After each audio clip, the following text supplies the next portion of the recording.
Hi guys, my name is Amy Boyd. I am coming at you from Ankeny Sports Performance, where I'm the general manager. I also own and run my own business called BA Fitness, where I do personal training. Just a little bit about my journey to getting to where I'm at right now in front of you. I am a trauma survivor as well, and I have had the very awesome experience of working with veterans, domestic abuse survivors, and different people that have survived various forms of trauma within the gym. Through that, I've educated myself and just through a lot of experiences learned kind of some best practices for when people come into the gym to make them feel safe, supported, confident, strong, both not only in the gym, but then also when they're exiting the gym. Some of that's taken some trial and error, and a lot of that's just taken some education. So I'm hoping today I can impart some of that education on you and also give you some at-home things and in-gym things that you can do so that you also feel confident and strong both in and out of the gym. So let's talk a little bit about what that looks like when a client of mine walks into the gym, okay? So they're walking into the gym, and we all know that when we come into the gym, we're in various forms of mind, various forms of life. My goal is for that person to feel instantly confident and comfortable. So one of the things that I do is I give them a routine, a warm-up routine that's the same every time. So that way they know, deep breath, I'm coming in, I know what to expect and what's going to happen, okay? Another thing that I do is I make sure that I greet that person with, how is your body feeling today? Sometimes when you ask the question, how are you feeling today, that's a really complicated question to unpack. And whether or not you've built that trust with that person or that client yet, that's a question that's hard to answer honestly. But most of us, if we're asked, how is your body feeling, can at least connect to, okay, what are my limbs doing right now? Where am I sore? Where am I feeling maybe some aches and pains? So that tends to be a good way to connect. And then from there, the client and I start to verbalize, how was your day yesterday? How did you sleep? What's going on in your life? And again, the more you build that trust and confidence, the more that conversation flows, and you get a better feel of how they're walking into your gym. And that all happens really during the intro process and then the warm-up process for that person.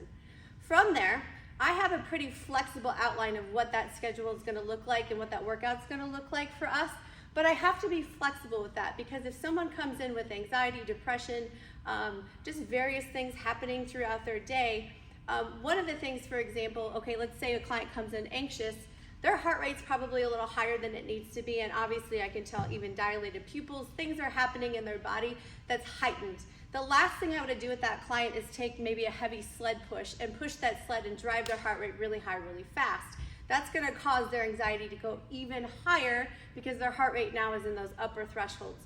So one thing that I do is with those flexible plans, I say, okay, feeling anxious, let's keep the heart rate down. Let's go maybe with a lighter barbell, higher reps, higher sets today than what I had planned, take the cardio portion out. Feeling depressed, down, sad, those are moments for me where I look for confidence builders. So hey, let's do a heavy weight today and feel really good about throwing a barbell on the ground. And that's kind of knowing your client. Like I know with Natasha, she loves to touch metal. And so anytime that she's feeling down or depressed, I know if I can get her a heavy barbell in her hand, she's gonna walk out that door feeling really good about herself. One other common thing that I see is like this discombobulated stress. Life is coming at me 100 different ways. And I feel like a lot of us can relate to that, trauma survivor or not, right? If you walk into the gym and you got 100 things on your mind and you're all over the place, I need to get you to focus on one thing. And that singular focus will help you drop that stuff and help your body relax and feel better. So one of the things that I do is work on one arm or one leg at the time, or as you'll see in our workouts in a little bit, we're actually gonna move opposite sides of the body at the same time. That takes both left and right brain firing at the same time. And sometimes we'll even take it cross body, but that takes so much focus, coordination, and skill and brain power that your body's only able to focus on that one singular thing. And there's some really huge endorphins and relief that comes from that singular focus when you work out, where people say almost like they just literally can't think of anything else but that movement and what they're doing and their breathing. So those are just some examples of how I flex and move the workouts based on how my client's feeling on those initial assessments and questions. The last part is environment, and I feel like this is really huge. So think about if you were to walk into a gym and you're feeling anxious, the music's on the highest decibels possible, the lights are flashing and going everywhere, it's super bright, there's 100 people in the room, and there's weights pounding, hitting the floor all over the place. For most of us, that's a highly anxious environment to walk into. Our heart rate might get higher. We don't feel like we know where to stand. We don't know what to do or where to go. So it's important when we're considering trauma-informed training and our survivors that we want to provide an environment that's not anxious, and actually it's more relaxing. It's an environment where they feel confident, strong, comfortable coming in, and secure right away. So that means quieter music. That means knowing your client too and knowing what kind of music that they prefer, what kind of music they don't like.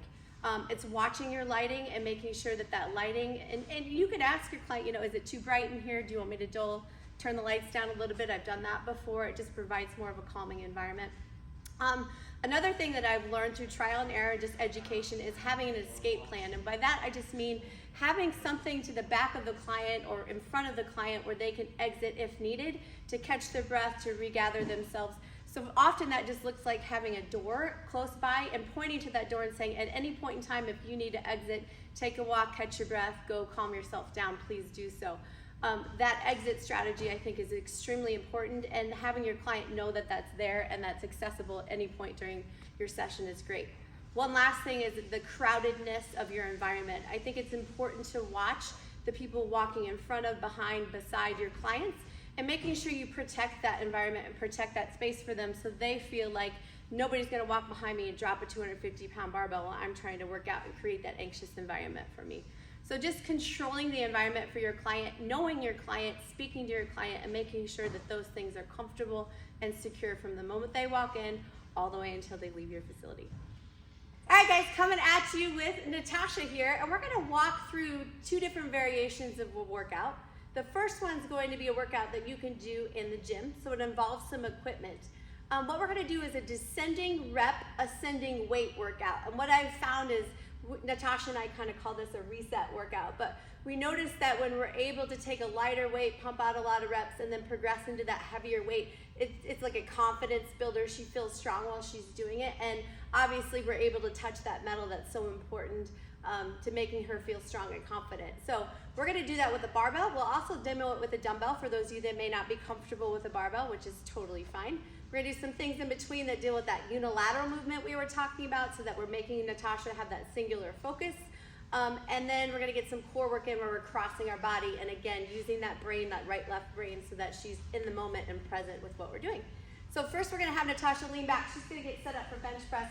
You notice, for those of you that are a little more petite like she is, it's helpful to have some plates on the floor for your feet. Okay, and then Natasha's really good at knowing what to do here, but one of the things you want to do when you're bench pressing is squeeze your butt, okay? Your lower back actually should not make contact with the bench. So I actually, if I ask permission to, could feel behind there and make sure that her back's not in contact with the bench. She's got a nice tight upper body where she's almost pulling that barbell apart, so her lats are engaged. And then if she wants to, I can help her lift it off. She's gonna aim right below her sports bra and then press straight up with a big exhale. Cueing your clients to breathe is always important no matter what, but you'll find, again, if people are anxious or not feeling comfortable, if you give them permission or tell them when to exhale, like she is right now, I know that that breath is also helping slow her heart rate down, and it's helping her feel calm and focused. So when she's done with her set of 15, we'll rack it up, and that first set of 15 is just gonna be nice and light, something that you're comfortable pumping out. She'll come off of the bench after each one of her sets, okay? And this is where we're gonna play with the unilateral movement. So she's gonna grab a light dumbbell for her, whatever that would look like for you. She's gonna rack it up on a shoulder, doesn't matter which one. And I'm gonna ask Natasha to lunge forward with her opposite leg of the dumbbell. So she's gonna lunge forward, kiss her knee to the ground, and then she's gonna press the dumbbell straight to the sky, bring it back to her shoulder, reset, and stand feet under hips. So it's step to a lunge, feet back under hips. Step to a lunge, feet back under hips. She's gonna do 4 on one side, and then she's gonna do 4 on the other side. Again, it's forcing her brain to work that right and left brain. She has to really think about the path of her dumbbell, and if she's not breathing, I'm gonna tell her to exhale on the way up, make sure she's got that breath going, and she gets her 8th rep done. So then I'm gonna have her do bicycle crunches, good old bicycle crunches from back in the day. One of the things I also tell Natasha to do, she's good at now, but we had to practice, was not interlacing your fingertips and pulling on your neck, okay? I just ask her to lightly put her fingertips behind her ears, and then she's gonna drive her elbow towards her opposite knee, kicking the other leg out. Yep, 8 each side there. Again, focused on breathing. Her exhale can come every time she's crunching up and she's working that cross-body movement, that helping her brain focus on what it is that she's doing.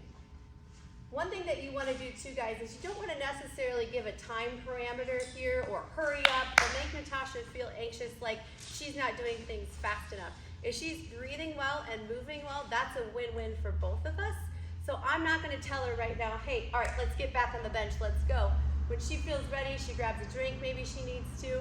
Whenever she feels ready, we're back on the bench. But I let her dictate that pace, and that does not come from me, okay? So what we would do next is a set of 12 at a heavier weight. And each time we come back to the bench, we're dropping our reps down, but we're adding some weight if we can, okay? One thing I do want you to be cautious of, if you're bench pressing with a barbell by yourself and it's starting to get heavy, you need to make sure you have a spotter available there. If not, you don't want to go so heavy that failure might be an option, okay? We do want to demo really quickly the dumbbell bench press for those of you that may want to go with that option as opposed to a barbell. It's a very similar setup. Actually exactly the same. But when she sits down with the dumbbell, she's going to lay down. And she's got two options here. She can either flail her palms outward, okay? And she can press from there. Again, no contact with the bench with that low back, squeezing her glutes. Everything's nice and tight. Or she could go neutral grip, okay? That's a little easier grip for some of us that may feel more comfortable. Neither one's wrong. It's just kind of personal preference when you're bench pressing with the dumbbell. One thing I don't want Natasha to do is to let those dumbbells fall to the side and hit the floor, or just let her arm flap with weight. So she's going to tuck them in when she's done with her set, and then she's either going to sit up or she's going to carefully drop them to her side without just dropping them this way. Okay? So that's the first part of this dumbbell or barbell workout at the gym. Second part, we're actually going to do some deadlifting. Okay? Deadlifting is a fun lift if you're comfortable doing it with a barbell, because you get to pick up heavy weight, and according to our gym, you can drop weight. Hopefully at your gym you can't do it, but it's kind of fun to make that big boom. So we're going to actually take these great big plates, because Natasha's super strong. We're going to load them up for some deadlifts here.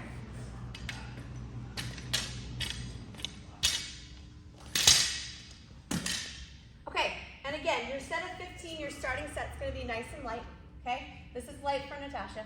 So she's going to line her shoelaces up right underneath that barbell, okay? Then she's going to push her butt back so she's engaging her hamstrings and glutes. She's got that straight bar path, and she's got a nice flat spine here from her neck to her butt crack. She's just going to stand up nice and tall, squeeze her butt, and breathe. So do a couple good reps here showing us that good bar path, that good breath at the top by squeezing her glutes. And then after her 15th rep, she's going to take a break. Then we're going to do something that's pretty complicated here. We're going to do a sit to stand movement with one leg, okay? The higher the object that you sit to, the easier this is going to be. So as you're warming up or trying it, I suggest you do that. But you're going to sit your butt back to that object, and then you're going to use your body, if you can, to stand tall without your heel touching the ground, or as little contact as you can.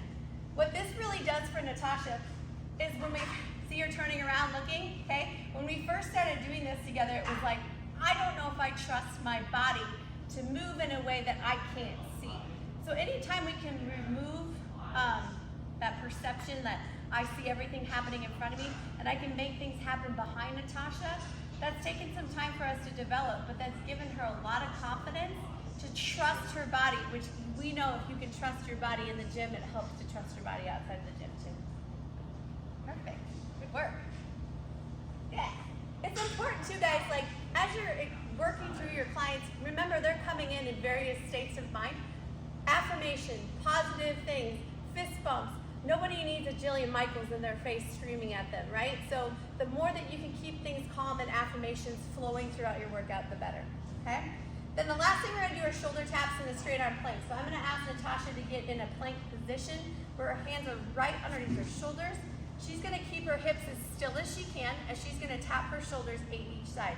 She's gonna go opposite body here, so we got that cross body thing happening. She's supporting her body weight on her shoulders, so there's a lot of focus going on here to make this happen. Not a lot of things that room for in the brain besides I need to tap my shoulders in a straight arm plank, which is great for all this stuff going on. Perfect. Okay, so that's the deadlift, and again, we progressed lower in reps, higher in weight. I do want to have her show you real quick how to do that with a dumbbell in case the barbell is not something you're confident with. So she's gonna grab her dumbbells here. And what I'm gonna have Natasha do is just from the side so that you can see how well she does this. She's gonna load her hips back, touch one head of the dumbbell right on the outside middle of her feet, keeping that flat back position, stand tall, squeeze her butt, and breathe, okay?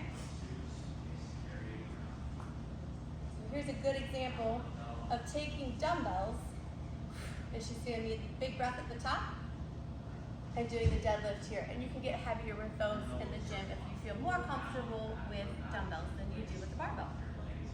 So those will be the movements for an at gym workout that you can do where you progress in weight and you take the reps down with some good cross-body unilateral stuff between.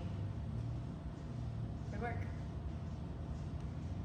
All right guys, here is an example of a workout you can do at home, and this will involve very minimal equipment. So it's an opportunity for you just to use whatever you happen to have to get a great workout in. So we got Natasha back with us here. One of the things that she and I have worked really hard on is, again, trusting her body. So I want you guys to find an elevated thing that's sturdy enough for you to stand on, okay? That could even just be a stair that you could stand sideways to in your home. She's gonna go ahead and step up onto the box. I'm gonna have her turn her toe here that's on the box slightly out so that it tracks as if she were squatting. And she's going to just drop her toe to the ground and then come back up. And by dropping her toe to the ground, she's putting a lot of weight on that front leg that's still on the box. And you can see she's also raising her opposite arm. There's our cross body, right? There's our unilateral movements. There's a lot of focus going on here to stay balanced, stay stable, and be able to make that movement work, okay? It's important, obviously, that we work both sides of our body. Some of your clients, and most of them, will have a weak side. And it's important that if you find that weak side that you really encourage them through it, because that can be frustrating. Like, why is my right side able to do it, my left side is not? Part of unilateral training is pulling those discrepancies out in strength and helping your clients work through them, okay? So that's one exercise you can do. I've given you 8 to 12 rep range. I find with Natasha, and she's very hard-headed, so if I give her a rep range, she always hits the high end. But you want to give somebody an out, okay? So 8 to 12 reps is what I expect out of you today. If her body at 8 reps is done, or she's fatiguing, that gives her permission to be done before she hits that 12th rep without feeling like she failed. What that gives her is, okay, I hit the bottom end of that rep range, I'll take a break, maybe next time I'll try to hit 10. But giving people a rep range as opposed to a given amount of reps is a great way to adjust based on how they're feeling and not just your expectations for what they can do, okay? Let's do another one on the box here. So we are gonna do a step up exercise. So I'm gonna actually have you come on off the box. And initially when we started working together, a shorter box and just stepping up to that box was plenty. So she can just do one of those where she just steps up, stands nice and tall. And obviously you'll hear the higher the box is, the more difficult this movement becomes, right? But there's still an element of trusting your body coming off of the ground. Now, as we've progressed and we've gotten to trust and know each other better, and Natasha's gotten more comfortable and confident, I've given her an object where she can't see her feet, okay? And that could be a bag of dog food. That could be anything that you have in your house that would block or obstruct your ability to see your feet. Now when she does step up, she has to trust that her foot is fully on top of that box and that her body is going to be able to stand up tall and come off safely at the bottom. So just be careful with this. Obviously, when you can't see your feet, there's an object of safety involved there. Make sure that you've practiced it without and that you're starting a little bit lower and then progressively building to a higher surface for those, okay? The next thing we're gonna do, and these are kind of born out of COVID for those of you that had to work out from home, we came up with a lot of exercises, or I did for BA Fitness, with furniture sliders, which you can find on the super, super cheap at like Menards or any home goods kind of place like that. Or you can actually use paper plates on like linoleum floor, okay? So you could go super cheap with this. So I'm gonna have Natasha put her toes on the furniture sliders. You wanna make sure you have a slippery surface, so we've got turf for this here. She's gonna get down in that straight arm position plank that we were just in for the gym workout. And then she's gonna pull one knee at a time. We call these mountain climbers, yep. And that toe on that furniture slider is gonna allow it to slip and push. Well, she's putting a lot of pressure, obviously, and full body strength on those shoulders in that mountain climber position. I'm not gonna dictate the tempo to her. I'm gonna let her decide the tempo, but 8 to 12 rep range each side, okay? And then she's gonna come on down. Perfect. Yeah, again, if she's feeling confident and feeling good, she's gonna pump those reps out. If she wants to go a little bit slower, no harm, no foul, that sounds great to me. Another variation we can do is called the grasshopper if you want to get a little bit more of a twist and that cross body thing happening. So I'm going to have her get back in that position again. We're making her work today.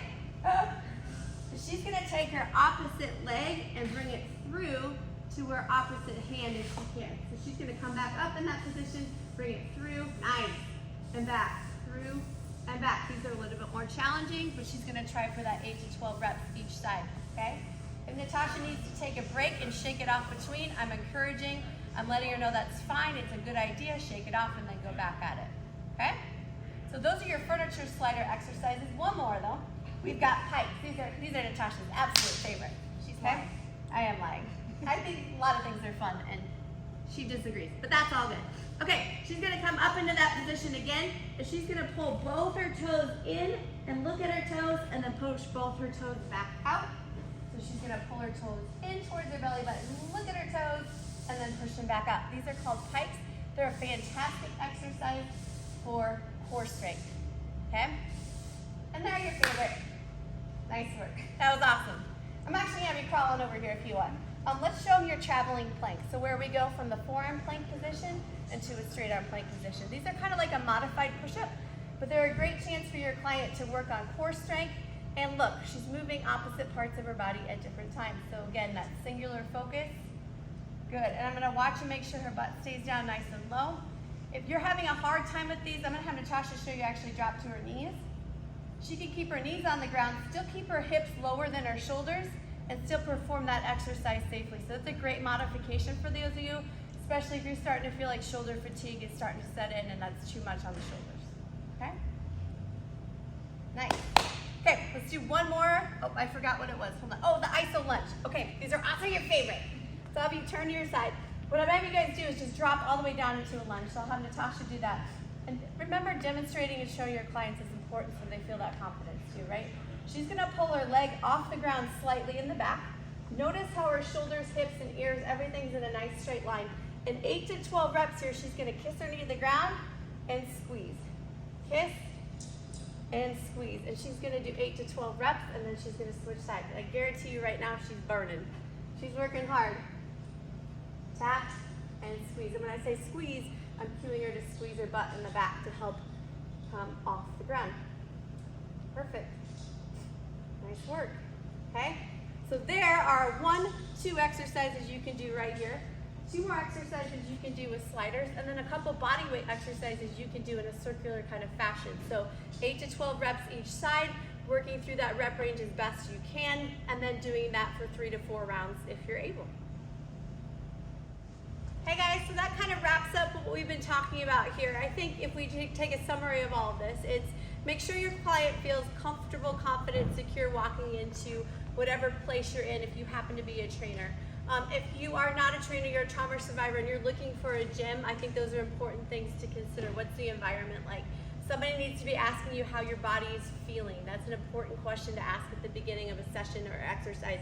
And then really just thinking about how can I get that singular focus while I'm working out, whether it's cross-body, unilateral movements, and then how can I feel strong and confident not only in the gym but out. So I hope those workouts will help you guys. If you'd like to reach out to me, my business is BA Fitness. I'm on Instagram, that's my handle, and I'm also on Facebook, that's also my handle there. And then you can also reach out to me via email. It's amy@northankenycrossfit.com. Again, I'm the general manager here at Ankeny Sports Performance and I run North Ankeny CrossFit. Be glad to help answer any more questions that you have. I do offer virtual training as well as personal training, so if that's something that you're interested in, let me know. We can talk about that. Thanks, guys.